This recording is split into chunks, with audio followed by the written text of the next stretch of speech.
けたたましいビープ音とともに、院内 PHS が俺の白衣のポケットで激しく震えた。液晶画面には、緊急コールの文字が赤く点滅している。また厄介事か。と内心舌打ちしながら PHS を手に取ると、スピーカーから切羽詰まった若い看護師の声が飛び込んできた。緊急コールです。小児病棟の、先日 VR リハビリを始めたばかりの男の子が、容体急変、意識レベル低下、ドクター、至急応援お願いします。VR リハビリを始めたばかりの男の子、ノーリに、少し生意気だが、ゲームの話をするときだけは目を輝かせる、あの少年の顔が浮かぶ。俺は読んでいた海外の医学論文をデスクに放り投げ、反射的に立ち上がっていた。神谷先生。俺が医局を飛び出すのとほぼ同時に、廊下の向こうからリハビリテーション科の彼女。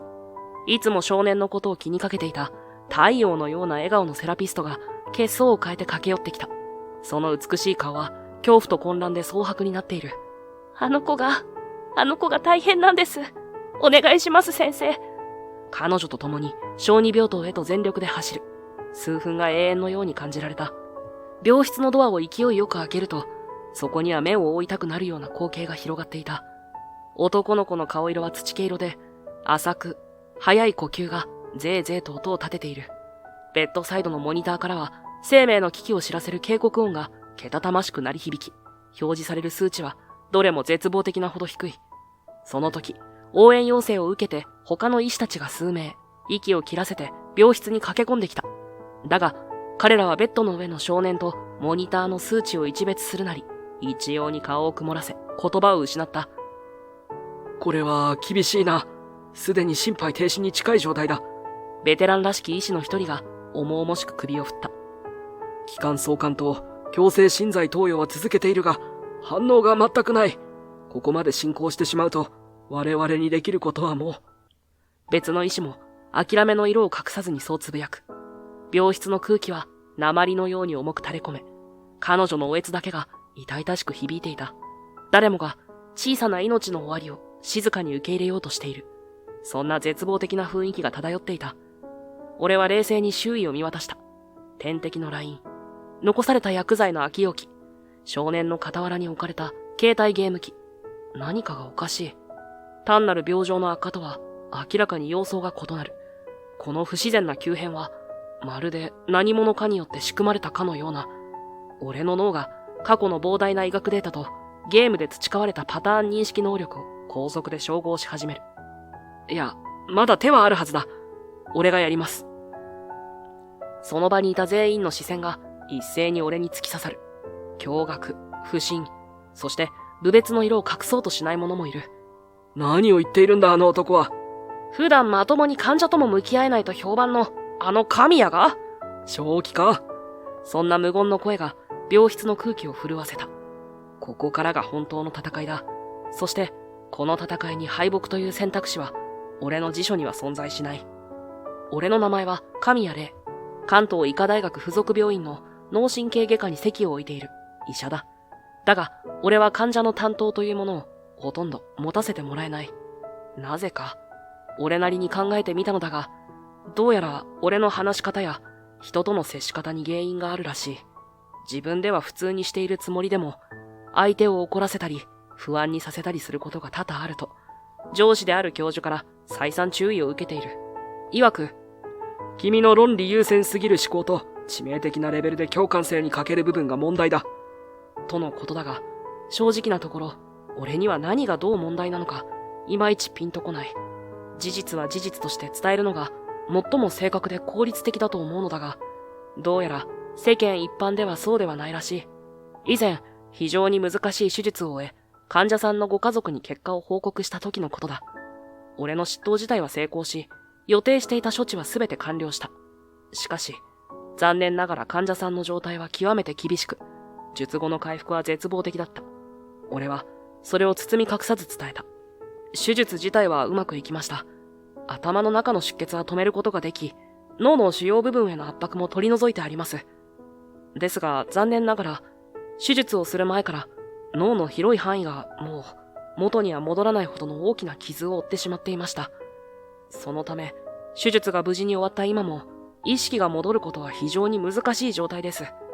これまでの同じような患者さんのデータから見ても、今の状態からご自分で何かをしたり、お話ができるようになったりする可能性は、ほとんどないと言っていいでしょう。ですから、これから、例えば、機械などを使って無理に命を流らえさせるような治療を続けても、ご本人のためになるとは考えにくく、むしろお辛い状態が長引くだけかもしれません。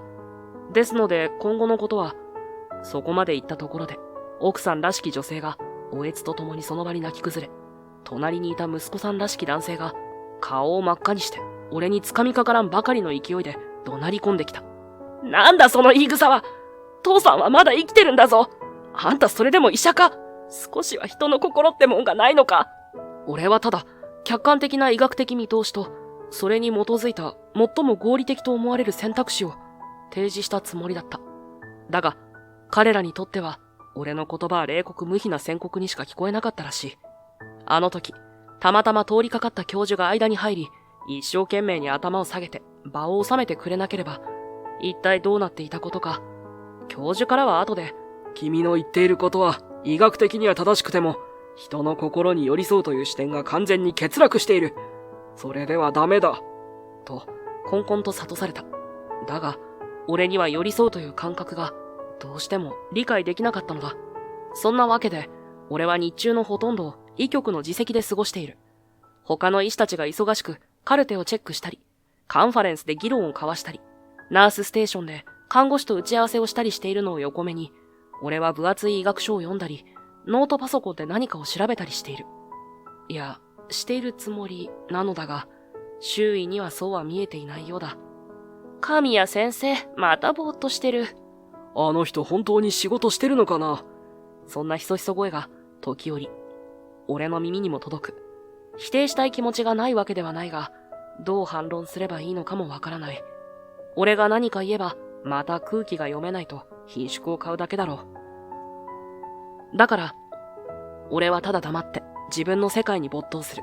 それが、この医局で波風を立てずに過ごす、俺なりの処世術だった。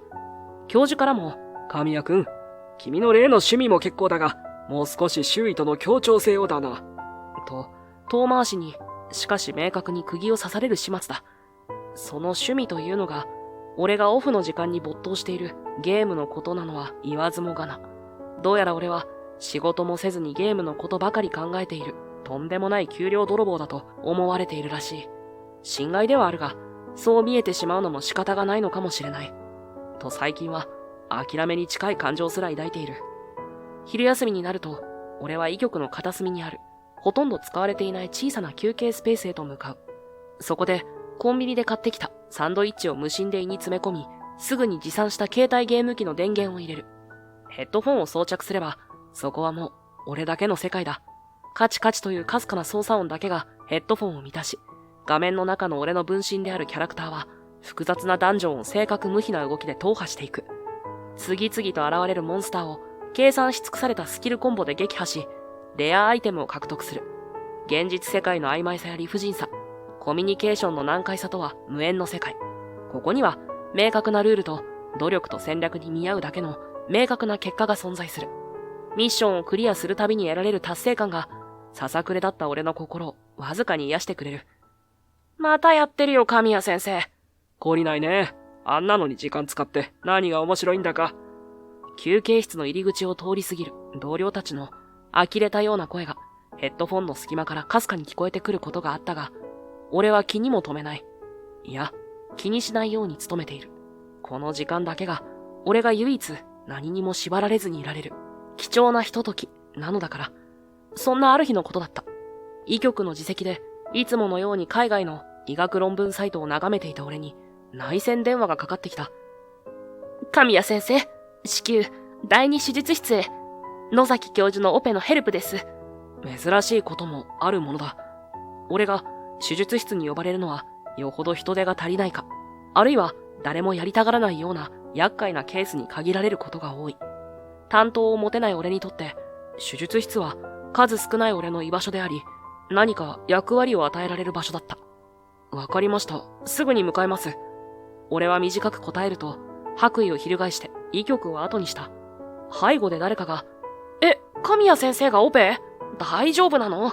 と囁く声が聞こえた気がしたが、気にしないことにした。手術室の準備室で手早く、着替えと手洗いを済ませ、重い扉を開けて中に入る。すでに手術は始まっており、執刀医である教授が深刻な顔で顕微鏡を覗き込んでいた。周囲には張り詰めた空気が漂っている。どうやらかなり厳しい状況らしい。俺は指示された立ち位置につき、術屋を黙って見つめる。詳しい状況説明はない。俺に求められているのは、おそらく執刀医の手が足りない部分を的確に補助することだけだ。それでいい。俺は余計な会話や感情のやりとりよりも、黙々と自分のタスクをこなす方が性に合っている。手術が終わり、医局に戻る途中、リハビリテーション科のフロアを通りかかった。そこで、俺は一人の理学療法士と目が合った。朝倉ひなたさん。いつも明るく、誰にでも親切な、俺とは正反対のタイプだ。彼女は、俺が時折ヘルプで入る、手術の患者さんのリハビリを担当することがあった。神谷先生、お疲れ様です。先ほどの手術、大変だったみたいですね。ひなたさんが柔らかな笑顔で声をかけてきた。俺はこういう不意の会話が苦手だ。どう返事をするのが正解なのか、瞬時には判断できない。ああ、まあ、それなりに。我ながら、そっけない返事だと思う。だが、ひなたさんは特に気にした様子もなく、話を続けた。今、私が担当している佐藤大輝くんっていう小学生の患者さんがいるんですけど、先日、神谷先生も手術に入られたって聞きました。佐藤大輝くん。確か、脳腫瘍の摘出だったか。俺はオペの記録を頭の中で検索する。ああ、そうだったかもしれません。それが何か。実は大輝くん、最近リハビリの調子があまり良くなくて、好きなゲームがうまく進められないのが原因みたいなんです。もしよかったら、神谷先生ゲームとかお詳しかったりしますか？何かアドバイスとかいただけたら、あの子も少しは元気になるかと思って。ゲーム。その単語に、俺の思考がピクリと反応する。まさかこんな場所で、そんな話題を振られるとは。ゲームですか。まあ、人並みには。俺がそう答えると、ひなたさんの表情がパッと明るくなった。本当ですか？よかったら今度、大輝くんがどんなゲームで悩んでいるのか、少しお話聞いてもらえませんか？彼女のまっすぐな期待に、俺は少し言葉を濁す。いや、でも、俺は口下手だし、子供相手にうまく話せるかどうか、それにご存知の通り、人を不快にさせるのは得意だが、喜ばせるのはとことん苦手だ。あの子にも何か余計なことを言ってしまうかもしれない。俺の自重気味な言葉に、ひなたさんはいたずらっぽく、ふふっと笑った。神谷先生のそういう正直なところ、私は嫌いじゃないですよ。先生の言葉が、時々誤解されやすいっていうのは、私も少しは耳にしています。でもそれは、裏を返せば、先生が決して嘘や間違ったことはおっしゃらないってことだと、私は思っています。言葉はストレートかもしれませんけど、そこには先生なりの誠実さがあるって、なんとなくですけどわかるんです。彼女はそこで一度言葉を切り、真剣な眼差しで俺を見つめた。それに先生が、ただ不器用なだけで、本当は患者さんのことを真剣に考えてくださる優しい方だってことも、これまでの手術や、大輝くんのこと気にかけてくださる様子からも伝わってきますから、大丈夫です。私もちゃんとそばにいますし、大輝くんきっと喜びますよ。ね。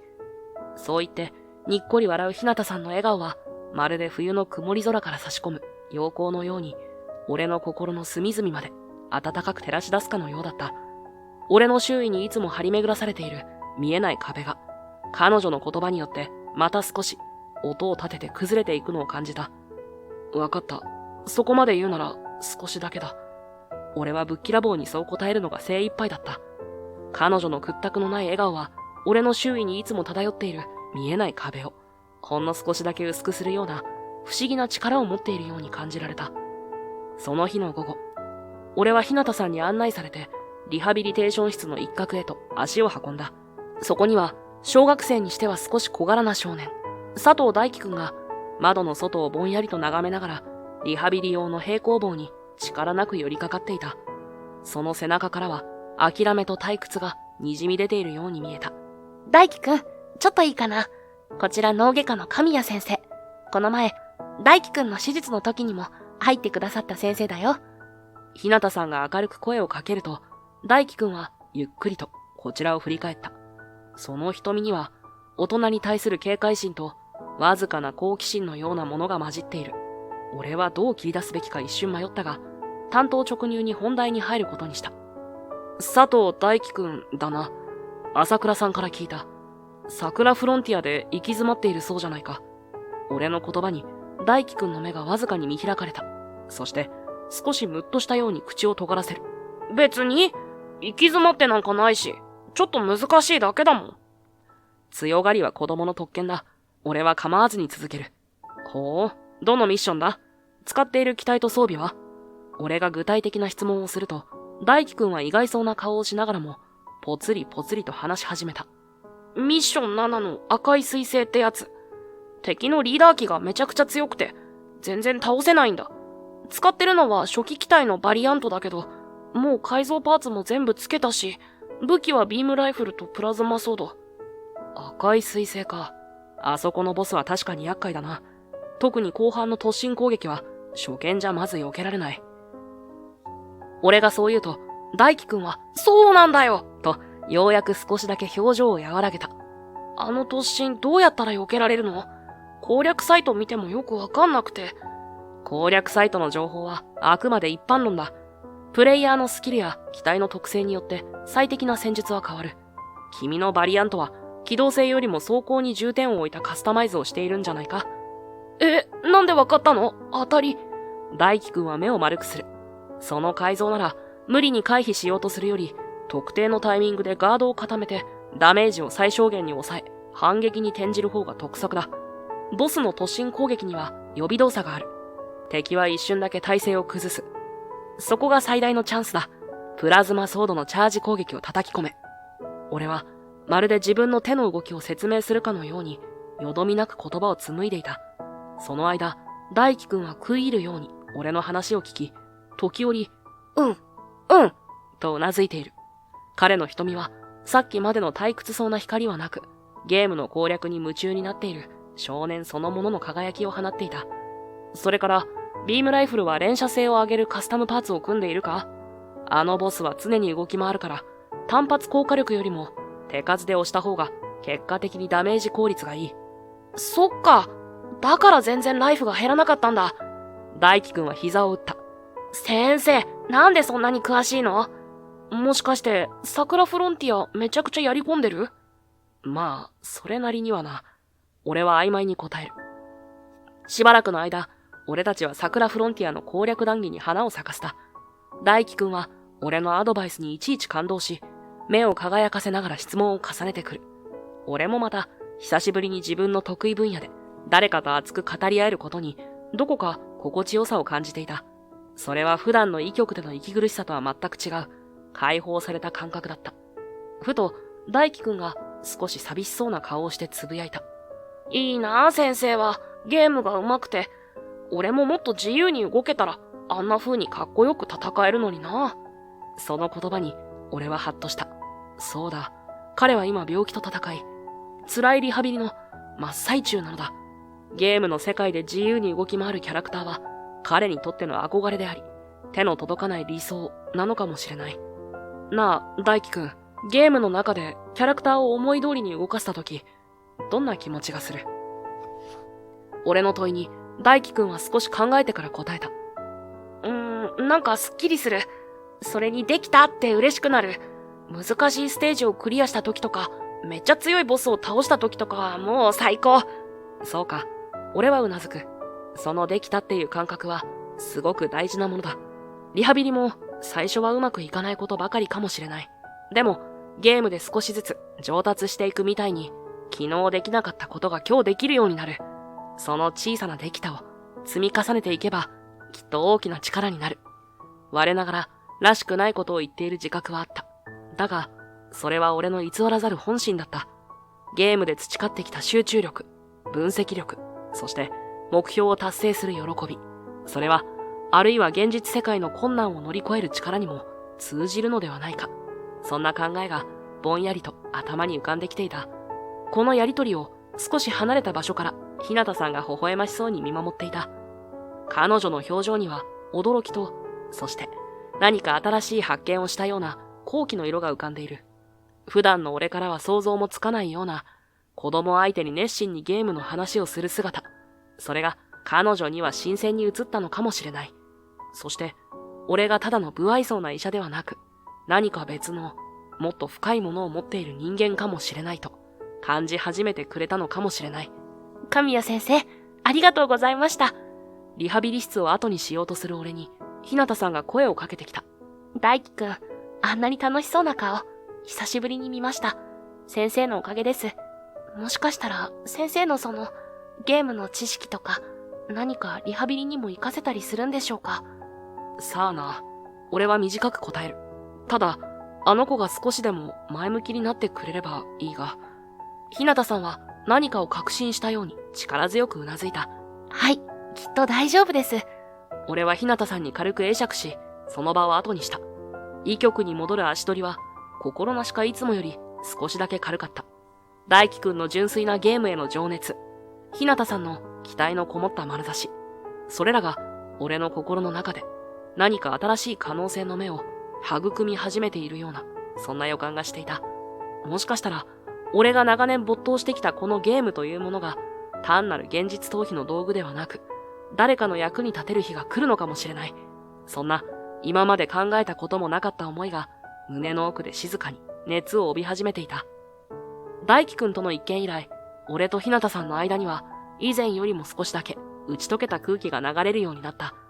相変わらず俺は口下手で、彼女の明るさについていけないことも多かったが、それでも、彼女が時折見せる屈託のない笑顔は、俺の心を和ませる不思議な力を持っていた。そんなある日の午後、医局でいつものように文献を読みふけっていると、日向さんがひょっこりと顔を出した。手には可愛らしいラッピングが施された小さな紙袋を下げている。神谷先生、ちょっといいですか？これ先日の大輝くんのお礼と言ってはなんですけど。そう言って彼女が差し出したのは焼き菓子の詰め合わせだった。ほんのり甘い香りが鼻孔をくすぐる。いや、礼を言われるようなことは何も。俺はただ自分の知っていることを話しただけだ。それでも大輝くん本当に喜んでましたよ。先生のおかげでリハビリにも前向きに取り組むようになったんです。だから、これは私からの感謝の気持ちです。受け取ってください。そう言って、半ば強引に俺のデスクに紙袋を置くと、日向さんはにっこりと微笑んだ。その笑顔に、俺はまたしても言葉を失う。素直に、ありがとうと言えばいいのだろうが、どうにも照れくささが先に立ってしまう。ああ、どうも。そっけない俺の返事にも、日向さんは気を悪くした様子もなく、よかったら、休憩時間にでも皆さんでどうぞ、と言い添えた。その時だった。すみません。朝倉さんいらっしゃいますか？医局の入り口から凛とした。しかしどこか影のある声が響いた。声のした方に目を向けると、そこに立っていたのは、俺のよく知る人物だった。年の頃は20歳前後だろうか。ショートカットの黒髪がよく似合う、整った顔立ちの女性。だが、その表情は硬く、俺と目が合うと、わずかに眉を潜めた。俺の妹、咲だった。咲は、この関東医科大学附属病院の売店でアルバイトをしている。時折、こうして、病棟や医局に届け物に来ることがあるのは知っていたが、まさかこんなタイミングで鉢合わせするとは思わなかった。咲ちゃん、どうしたの？日向さんが親しげに声をかける。どうやら、二人は顔見知りのようだ。考えてみれば、同じ病院内で働いているのだから、それも当然か。朝倉さん、これ頼まれていた雑誌です。あと、こちらの書類も売店の預かりになっていたので、咲は、日向さんに手渡しながら、ちらりと俺に視線を向けた。その視線には、明らかにトゲが含まれている。俺は居心地の悪さを感じ、無意識のうちに視線をそらした。ありがとう、咲ちゃん。助かるわ。日向さんは笑顔で受け取る。あら、神谷先生、もしかして咲ちゃんと知り合い？日向さんの無邪気な問いに、俺は何と答えるべきか迷った。妹だと紹介すべきか。だが、今の咲の様子から察するに、それはあまりいい結果を招かないような気がする。俺が口を開くよりも早く、咲が冷たい声で言った。朝倉さん、悪いことは言いません。その人とはあまり関わらない方がいいですよ。え？日向さんが驚いたように咲を見る。俺も咲の言葉に内心穏やかではいられなかった。咲ちゃん、どういうこと？神谷先生は私の、その人は医者失格です。サキの言葉は、まるで鋭利な刃物のように、医局の静寂を切り裂いた。周囲にいた他の医師や看護師たちが、何事かとこちらに注目しているのがわかる。ちょっと、サキ、お前何よ。俺が思わず声を荒げそうになるのを、サキはさらに強い言葉で遮った。お兄ちゃんは黙ってて。朝倉さん聞いてください。この人は自分のことしか考えていないんです。患者さんの気持ちなんてこれっぽっちも理解しようとしない。自分の趣味のゲームにばかり没頭して、一番大事なことを見ようともしない。そんな人なんです。サキちゃん、それは。日向さんが困惑した表情で、俺とサキを交互に見る。サキは一度言葉を切り、そして震える声で続けた。母が亡くなったのは、この人のせいなんです。その言葉は、まるで重い鉄槌のように俺の胸を打ち据えた。医局の空気が凍りつくのが分かった。日向さんは息を飲み、俺は顔から血の気が引いていくのを感じた。母は、ずっと体調が悪かったんです。でもこの人は気づいていなかった。いや、気づこうともしなかった。毎日毎日、部屋にこもってパソコンに向かってゲームばかり。母が何度も少し胸が苦しいって言っていたのに、大丈夫だよ、気のせいだよって、ろくに診察もしようとしなかった。そしてある日突然母は、俺を睨みつけるサキの視線には、深い憎しみと絶望の色が浮かんでいた。サキ、それは違う。あの時は、俺は一生懸命に反論しようとした。だが、言葉がうまく出てこない。確かに、あの頃の俺は、今の俺以上に自分の世界に閉じこもっていた。母の体調の変化にもっと早く気づくべきだった。サキにそう思われても仕方のないことだったのかもしれない。サキは涙を乱暴に拭うと吐き捨てるように言った。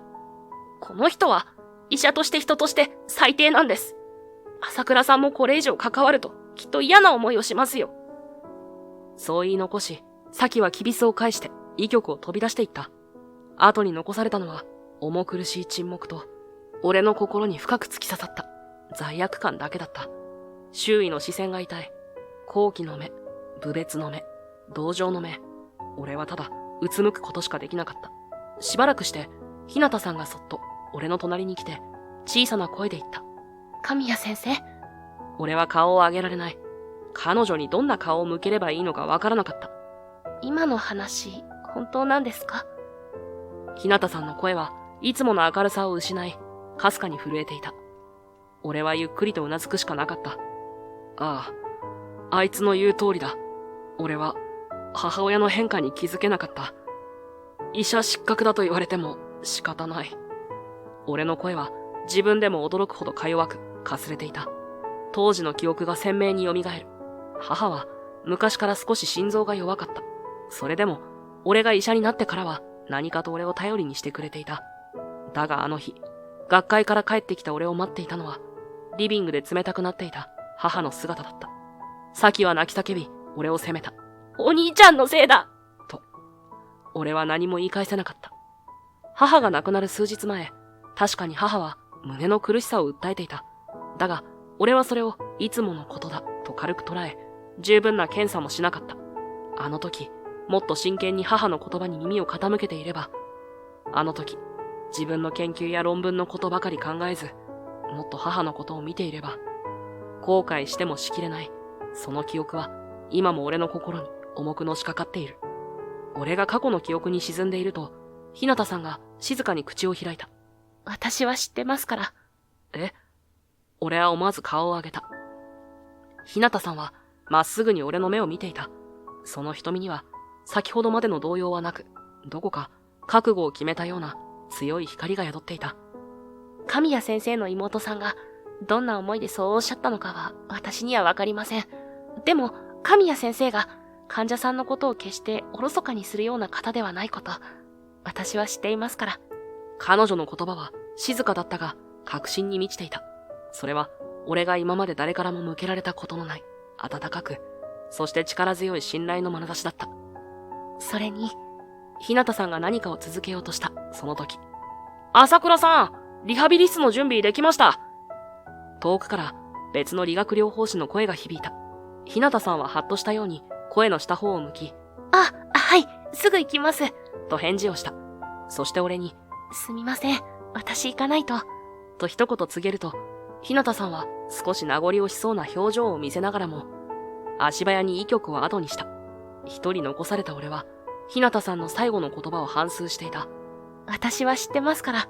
一体、彼女は何を知っているというのだろうか。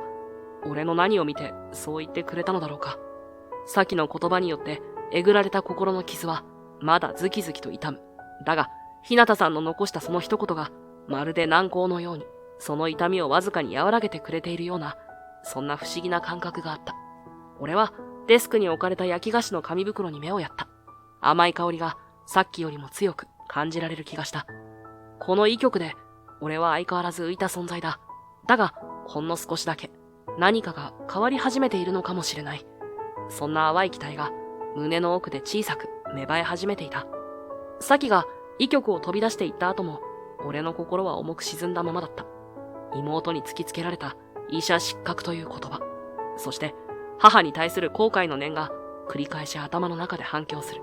そんな俺の様子を察してか、日向さんはその後も何かと声をかけてくれたが、俺はうまく答えられないでいた。数日後、俺は大輝くんのリハビリの様子を見に、再びリハビリテーション室を訪れた。あの日、日向さんが口にした VR リハビリという言葉がずっと気にかかっていたのだ。神谷先生、どうされたんですか？俺の姿を見つけた日向さんが少し驚いたように声をかけてきた。大輝くんは平行棒を使って歩行訓練をしている最中だったが、その表情はどこか浮かない。佐藤大輝くんのその後の様子が気になってな。少しはゲームの続き進んだか。俺が声をかけると、大輝くんは力なく首を振った。なんか前みたいに集中できなくて、それにリハビリもあんまり面白くないんだ。その言葉に、俺の脳裏にある考えがひらめいた。朝倉さん、一つ提案があるんだが、俺は日向さんに向き直った。大輝くんのリハビリに VR を使ってみるのはどうだろうか。VR ですか？日向さんは目を丸くした。確かに最近では、リハビリテーションの分野でも VR 技術の応用が研究されていますけど、当院にはまだ本格的な設備はありませんし、大掛かりなものである必要はない。市販されているヘッドマウントディスプレイと、あとは、そうだな、大輝くんが好きな桜フロンティアのようなアクション性の高いゲームソフトがあればいい。ただし、コントローラーは手や指の細かな動きをリハビリできるような専用のものを用意する必要があるが、俺の提案に大輝くんの目がわずかに輝いた。ゲームでリハビリできるの？あ、楽しみながら体を動かすことで、モチベーションの維持にもつながるはずだ。それに、ゲーム内の複雑な操作は脳の活性化や失われた機能の回復を促す可能性がある。特に、大輝くんのような若い患者には効果が高いかもしれない。俺の言葉に、日向さんは真剣な表情でうなずいた。わかりました。一度リハビリ科のカンファレンスで提案してみます。もし許可が下りれば、神谷先生にもご協力をお願いしてもいいですか？ああ、構わない。それから数週間後、俺の提案は、リハビリ科で正式に認められ、大輝くんの VR リハビリが試験的に開始されることになった。俺は、オフの時間を使って、コントローラーの改造や、リハビリに適したゲームシナリオの調整を行った。それは、俺にとって、久々に没頭できる作業であり、どこか心が躍るような感覚があった。VR ゴーグルを装着し、専用のグローブ型コントローラーをつけた大輝くんは、まるで別人のように生き生きと仮想空間を動き回った。最初はぎこちなかった指の動きも、ゲームを進めるうちに目に見えて滑らかになっていく。画面の中のキャラクターが華麗な技を繰り出すたび、大輝くんは歓声を上げた。すごい！先生見て！また新しいコンボができたよ！その笑顔は、以前の彼からは想像もできないほど明るいものだった。日向さんも、その様子を嬉しそうに見守っている。神谷先生、本当にありがとうございます。大輝くん、VR リハビリを始めてから、他の訓練にもすごく意欲的になったんです。歩行訓練の距離も以前よりずっと伸びましたし。そうか。俺は短く答えながらも、胸の中に温かいものが込み上げてくるのを感じていた。俺の趣味がこんな形で人の役に立てるとは、それは俺にとって大きな発見だった。大輝くんの VR リハビリは予想以上の効果を上げた。彼の回復は目覚ましく、それはリハビリ科だけでなく、脳神経外科のカンファレンスでも報告され、注目を集めるようになっていた。しかし、そんな状況を快く思わない者たちもいた。その日、俺が医局で大輝くんのリハビリプログラムの調整をしていると、見慣れないスーツ姿の男たちが数人、野崎教授に何やら詰め寄っているのが見えた。中心にいるのは、メガネをかけた神経質そうな男だ。確か、大手製薬会社、フロンティア製薬の営業部長だったか。彼らは、最近当院で新しい脳機能改善薬の臨床試験を行っていると聞いていた。教授、我々の新薬の効果を正しく検証するためにも、あの VR リハビリは中止していただきたい。あれでは、純粋な薬効データが取れません。男の口調は丁寧だが、その目には有無を言わせぬ圧があった。しかし、VR リハビリは現に、佐藤くんの回復に大きく貢献している。それを今更中止するというのは。野崎教授が反論するが、男は首を横に振った。あくまで標準治療の範囲内で、新薬の有効性を確認するのが、今回の治験の目的です。VR のような特殊な介入は、データのノイズにしかなりません。ご理解いただけますね。そのやりとりを、俺は苦々しい思いで聞いていた。患者の回復よりも、自分たちの都合を優先するのか。だが、俺に口を挟む権利はない。俺はただ、拳を握りしめることしかできなかった。その数日後、事件は起きた。珍しく穏やかな昼下がりだった。俺が医局で論文を読んでいると、ナースステーションからけたたましいアラーム音とともに、緊迫した声が響いた。緊急コール、緊急コール。小児病棟佐藤大輝くん容体急変。意識レベル低下。ドクター、至急来てください。俺は反射的に立ち上がり、小児病棟へと駆け出した。日向さんも血相を変えて後を追ってくる。病室に飛び込むと、大輝くんはベッドの上で苦しそうに身をよじらせていた。顔面は蒼白で呼吸も浅い。モニターの数値が危険な領域を示している。どうしたんだ？何があった？俺が叫ぶと、担当の看護師が震える声で答えた。それが、先ほどフロンティア製薬の方が、新しいお薬だと言って点滴を。何？俺は点滴のラインを確認する。そこには、見慣れないラベルの薬剤が投与されていた。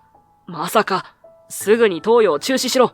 それから救急カートと除細動器を。俺は指示を飛ばしながら、大輝くんの動向を確認する。縮動している。呼吸抑制。意識障害。これは、オピオイド系の過量投与で見られる症状に酷似している。なぜこんなものが大輝くんに。神谷先生、大輝くんの呼吸が。日向さんの悲鳴に近い声。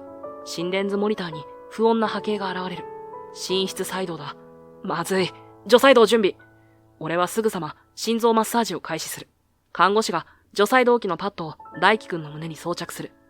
チャージ完了。離れて。電気ショックが与えられるが、波形は戻らない。もう一度だ。焦りと絶望が入り混じる中、俺は懸命に処置を続けた。だが、大輝くんの状態は一向に改善の兆しを見せない。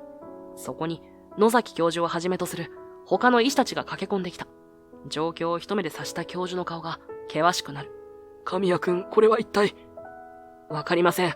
しかし先ほど、フロンティア製薬の人間が未承認の薬剤を投与した可能性があります。現在の症状は、薬剤による重篤な副作用と考えられます。俺の言葉に、その場にいた医師たちに動揺が走った。フロンティア製薬の男の顔が、俺の脳裏をよぎる。まさかあいつらが、VR リハビリを快く思わず、大輝くんを治験のデータとしてしか見ていなかったあの男が、何かを仕組んだというのか、許せない。とにかく今は、大輝くんの命を救うのが先決だ。だが、この状態では手の施しようが。一人のベテラン医師が、力なく首を振った。他の医師たちも表情は硬く、諦めの色が浮かんでいる。このままでは大輝くんは、日向さんが泣き崩れそうになるのを一生懸命にこらえている。その姿を見て、俺の心の中で何かが決壊した。俺がやります。俺は静かに、しかしはっきりとした口調で言った。緊急、開頭手術を行います。脳圧の上昇を抑え、薬剤による脳へのダメージを最小限に食い止める。神谷くん、無茶だ。今の状態で手術など危険すぎる。それに君は担当医でもないだろう。野崎教授が俺を制止しようとする。ですが、このままでは確実に助かりません。わずかでも可能性があるのなら、それにかけるべきです。それに、大輝くんは、俺を信じてくれた。俺が諦めるわけにはいかない。俺の目には迷いはなかった。ゲームの世界で何度も絶望的な状況から逆転勝利を掴んできた。あの集中力、あの分析力、そして何よりも諦めない心。今こそ、それを現実の世界で発揮する時だ。手術室の準備を急いでください。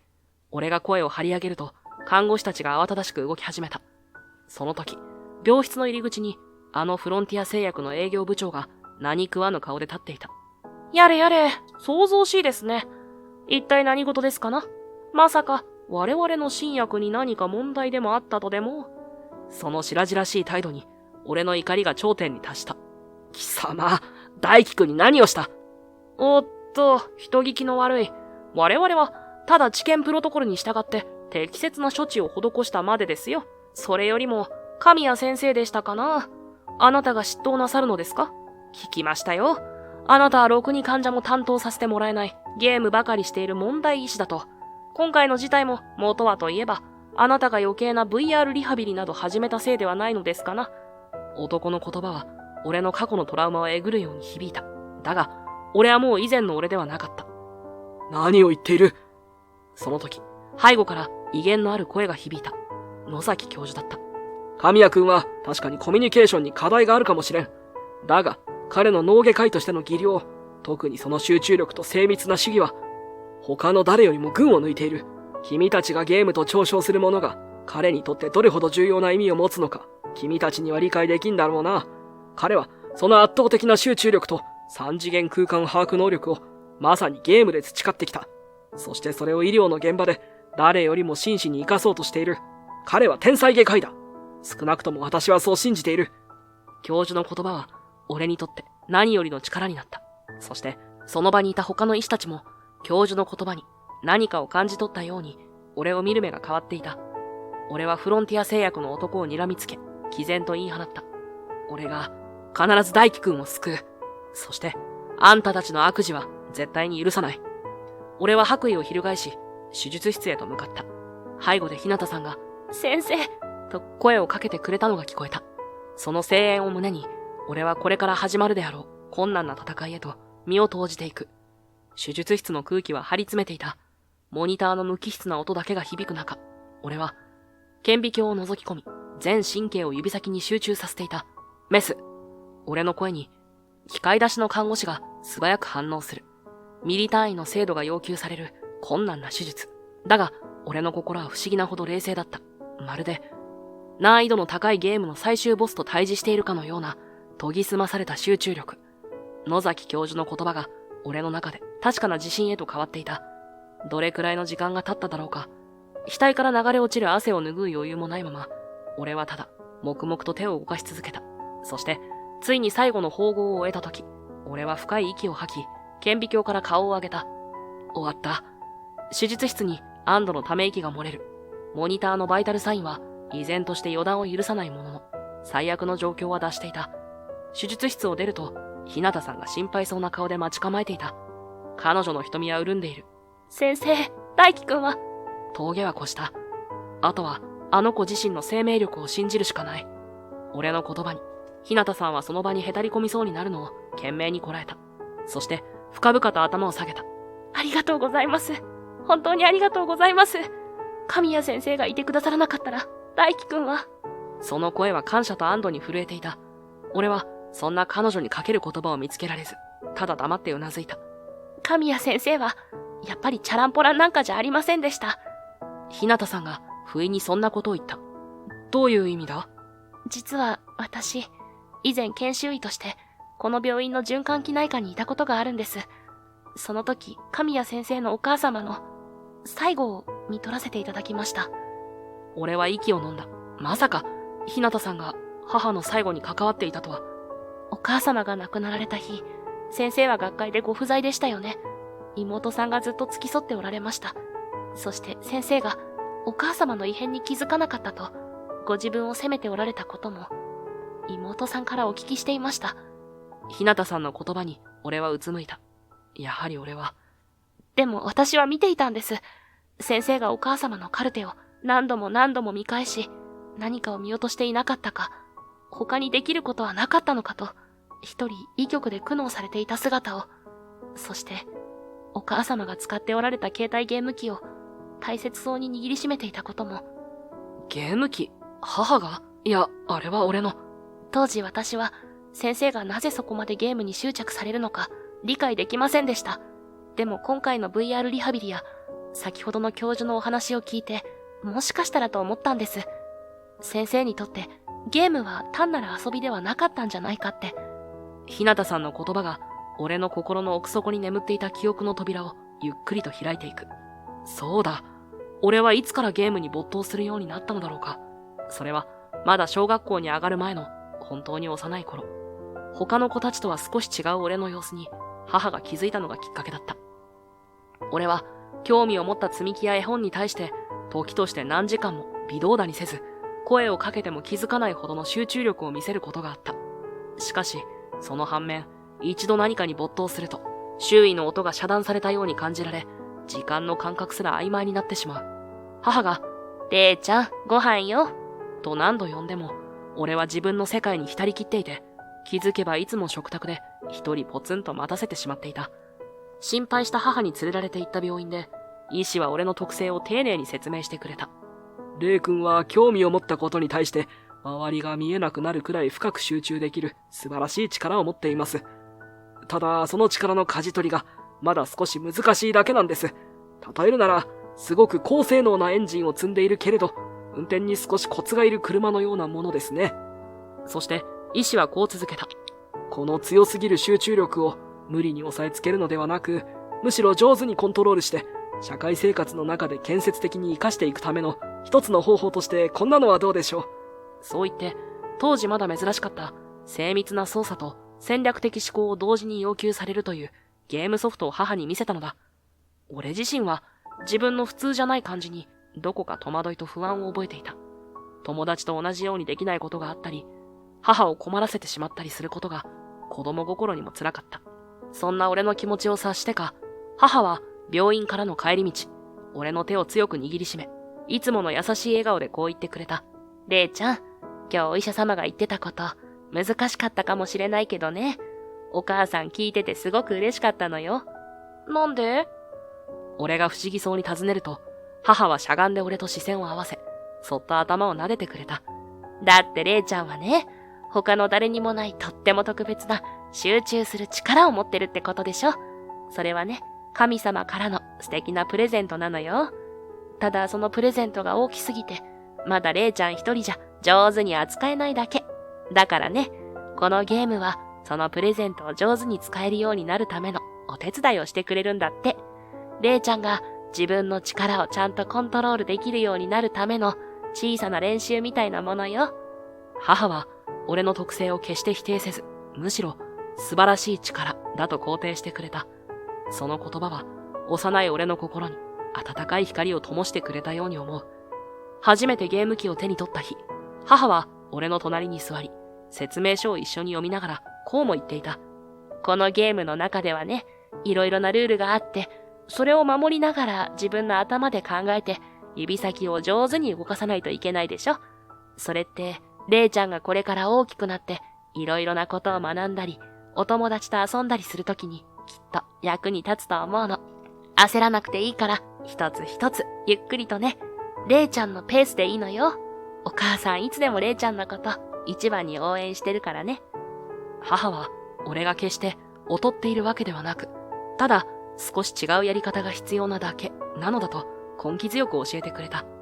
そして、俺がゲームに没頭している時も、決してそれを咎めたりせず、むしろ、今日も頑張ってるわね。新しいステージクリアできたの？と、いつも傍らで優しく見守ってくれていた。時には、俺が集中しすぎて夕飯の時間を忘れていると、そっと部屋に入ってきて、れいちゃんすごい集中力ね。でもお腹も空いたでしょ。少し休憩して美味しいご飯一緒に食べましょ。と、決して俺の世界を壊さないように穏やかに声をかけてくれた。だから、俺にとってゲームは単なる気晴らしや現実逃避の手段ではなかった。それは母の愛情に包まれながら自分自身の特性を理解し、自分を律し、社会に適応していくための、いわば能動的なリハビリテーションであり、日々のコンディションを整えるための調整作業のようなものだったのだ。母は俺がこの特別な力をいつか誰かのために役立てられる日が来ることを心から願ってくれていたのかもしれない。そして皮肉なことに、この訓練によって磨かれた集中力と精密な操作技術は、奇しくも脳神経外科医としてメスを握る際に俺の最大の武器となっていた。ゲームの世界で培った冷静な状況分析とミクロの単位での正確な判断、操作は複雑な手術において他の追随を許さないほどの精度を実現させていたのだ。それは母が信じてくれた特別な力が形を変えて花開いた瞬間だったのかもしれない。母はそんな俺のことを誰よりも理解し応援してくれていた。俺が使っていた古いゲーム機を母は時折懐かしそうに手に取っていた。それは俺が幼い頃、母にねだって買ってもらったものだった。母は俺がゲームをしている姿をどんな風に見ていたんだろうな。俺はぽつりと言った。きっと誇らしかったと思いますよ。日向さんが優しい声で言った。自分の息子が困難な特性と向き合いながら、それを力に変えて人の命を救う仕事をしているんですから。その言葉は長年俺の心に突き刺さっていたトゲをそっと抜き去ってくれるようだった。数日後、大輝くんは奇跡的な回復を見せ、意識を取り戻した。まだ体力の回復には時間がかかるものの、命の危機は完全に脱した。大輝くんの意識がはっきりしたことで、彼自身からも、あのフロンティア製薬の営業部長が、新しいお薬だから、これを飲むともっと早くゲームができるようになるよ。などと言って、無理やり薬の内容を変えようとしていたこと。そして、彼が抵抗すると、最終的には看護師の目を盗んで、強引に薬剤を投与したことが明らかになった。この事実は、俺や野崎教授、そして大輝くんの両親からの正式な告発とともに、病院の倫理委員会及び法務部に報告された。野崎教授は、この一件を単なる医療過誤未遂としてではなく、悪質な治験データの改ざん、そして何よりも患者の命を軽んじた許されざる行為として、徹底的に追及する姿勢を明確にした。俺も、あの日大輝くんに投与されていた薬剤のサンプルや、手術時の所見、そして何よりも、あの営業部長の言動について、詳細な報告書を提出した。病院側の迅速かつ厳正な調査と、マスコミによる報道もあって、フロンティア製薬の悪事は、瞬く間に白日の下にさらされることとなった。当初、あの営業部長は、通常の治験プロトコルにのっとったもので、何ら問題はないと強弁し、会社ぐるみで事実を隠蔽しようと画策していたようだが、大輝くんの証言や、俺が確保していた薬剤の成分分析結果という動かぬ証拠、さらには内部告発もあったらしく、彼らの嘘はもろくも崩れ去った。結局、あの神経質そうな顔つきの営業部長は、今回の事件の主犯として、フロンティア製薬を懲戒解雇されただけでなく、業務上過失致傷、そして薬事法違反の容疑で警察の捜査対象となった。法廷で彼がどのような裁きを受けるかはまだわからないが、少なくとも彼が二度と医療の現場に足を踏み入れることはないだろう。そしてフロンティア製薬自体も企業としての社会的責任を厳しく問われ、問題となった新薬の治験は即刻中止。多額の賠償金の支払いとともに企業イメージは地に落ちた。人の命を自社の利益のための道具としか見なさなかった彼らが払う代償はあまりにも大きなものだった。医局ではこのニュースが流れるたびに誰もが安堵の表情を浮かべた。人の命を救うべき医療の現場でこのような不正が行われたことに対する憤りはみんな同じだったからだ。俺自身もあの男の傲慢な顔を思い出すたびに感じていた胸のつかえが少しだけ晴れたような気がした。正義が遅ればせながらも示されたのだ。そしてその日の夕方、俺が医局を出ようとすると入り口のところにサキが立っていた。どこか決まり悪そうな、それでいて真剣な表情で。お兄ちゃん。サキ。しばらくの沈黙の後、サキが口を開いた。ごめんなさい。そう言って、サキは深く頭を下げた。私、お兄ちゃんのことずっと誤解してた。お母さんのことも、大輝くんのことも、本当にごめんなさい。その声は震え、涙で濡れていた。先日、朝倉さんから全部聞いたの。お兄ちゃんが本当はずっと自分の特性と戦いながらお医者さんを続けてきたこと、ゲームもそのためだったって。私そんなことも知らずにお兄ちゃんを責めて。俺は黙ってサキの言葉を聞いていた。お母さんが亡くなった時、私お兄ちゃんが冷たい人だってそう思い込んでた。でも違ったんだね。お兄ちゃんだって辛かったんだよね。ごめんなさい。本当にごめんなさい。サキは何度も何度も謝罪の言葉を繰り返した。俺は、そんな妹の肩にそっと手を置いた。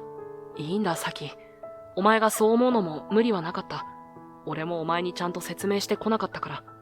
顔を上げたサキの瞳は涙で真っ赤だった。でも、その表情は以前のような険しさはなく、どこか吹っ切れたような穏やかなものに見えた。ありがとう、お兄ちゃん。その言葉は俺にとって何よりも嬉しいものだった。長年のわだかまりがようやく溶けていくのを感じた。それから数ヶ月後、大輝くんはすっかり元気になり、退院の日を迎えた。俺と日向さん、そしてサキも見送りに駆けつけた。神谷先生、朝倉さん、サキさん、本当にありがとう。僕、大きくなったら先生みたいな医者になる。そう言って、大輝くんは満面の笑みで手を振った。その隣で、彼の両親が深々と頭を下げている。日向さんは大輝くんの言葉に、頑張ってね、と笑顔で答え、俺は少し照れくさそうに、ああ、とだけ返した。サキも優しい眼差しで大輝くんを見送っている。医局に戻る途中、日向さんが俺に言った。神谷先生、なんだか前よりも少し、表情が柔らかくなりましたね。不意にそう言われ、俺は自分の方に手をやりそうになった。確かに、以前のようなトゲトゲしさは自分でも薄れてきたような気がする。それはきっと、俺の周囲にいる人たちの温かさに触れたからだろう。特に、目の前にいる彼女の存在は大きい。そうか？俺はぶっきらぼうに答えながらも、彼女の言葉が素直に嬉しかった。はい。日向さんは太陽のような笑顔でうなずく。それに、妹さんとも仲直りできて本当に良かったです。今日のサキさんの笑顔、とっても素敵でしたよ。ああ、俺はうなずきながら、サキのあの晴れやかな顔を思い出す。それもこれも、日向さんが俺とサキの間に入り、辛抱強く、橋渡しをしてくれようとしたおかげでもある。ふと、隣を歩く、日向さんの横顔に目が止まった。夕日に照らされた彼女の方は、ほんのりと赤く、長いまつげが小さな影を落としている。いつも明るく、誰にでも分け隔てなく接する彼女。そのまっすぐな優しさが、どれほど俺の心を救ってくれたことか。彼女の笑顔を見るたび、俺の胸の奥で今まで感じたことのない温かい何かがゆっくりと広がっていくのを感じる。それはまるで固く閉ざされていたつぼみが陽光を浴びて少しずつほころび始めるような、そんな感覚だった。神谷先生？俺が黙り込んでいるのに気づいたのか、日向さんが小首をかしげて俺の顔を覗き込んできた。その大きな瞳と視線が絡み合い、俺は不覚にもわずかに心臓が跳ねるのを感じた。いや、なんでもない。俺は慌てて視線をそらし、早口にそう答える。自分でも柄にもない反応だと思う。日向さんはそんな俺の様子を不思議そうに見ていたが、やがてふふっと小さく笑った。その笑い声はまるで鈴の音のように心地よく、俺の耳に響く。先生、もしかして照れてます？そんなわけがあるか。俺は狼狽を隠そうと、わざとぶっきらぼうな声を出した。だが、耳が熱くなっているのが自分でもわかる。日向さんは楽しそうに肩を揺らして笑っていたが、やがてその笑みを収めると、少し真剣な表情で俺を見つめた。でも本当によかった。先生が少しずつでもご自分の中にある優しさや温かさを素直に出せるようになってきているのが、私すごく嬉しいんです。彼女のまっすぐな言葉が俺の心の壁をまた一つ溶かしていく。俺はこの感情を何と呼べばいいのか、まだわからない。ただ、彼女のそばにいると心が安らぎ、そしてもっと自分を変えたいと、そう強く思うのだ。俺は、日向さんの隣を歩きながら、これまでの出来事を思い出していた。相変わらず、俺は口下手で、人付き合いが苦手なことに変わりはない。だが、俺の周りには、俺を理解しようとしてくれる人たちがいる。日向さん、野崎教授、そしてサキ。俺が長年没頭してきたゲームの世界。そこは、明確なルールと結果が存在する。俺にとって心地よい場所だった。だが、現実の世界も捨てたものじゃない。理不尽なことや、曖昧なことも多いけれど、そこには温かいつながりや、思いがけない発見がある。俺の名前は神谷礼。関東医科大学附属病院の脳神経外科医。俺は、まだ担当というものをあまり持たせてもらえない。だが、それでもいい。俺には、俺にしかできないことがあるはずだから。そして、この曖昧で、理不尽で、それでもどこか温かい現実世界で、俺はこれからも、俺なりのやり方で、命と向き合っていくのだろう。ふと、隣を歩く日向さんの手に、自分の手が触れそうになる。ほんの数センチの距離。そのわずかな空間が、今はとても大きな意味を持っているように感じられた。もしかしたら、俺の隣には、これからもずっと、日向さんの笑顔があるのかもしれない。そんなことを考えると、胸の奥がぎゅっと締め付けられるような、それでいて言いようのないほど、温かい感情で満たされていくのを感じた。まだ言葉にはできないこの思いが、いつか形になる日が来るのだろうか。それは、まだ誰にもわからないけれど。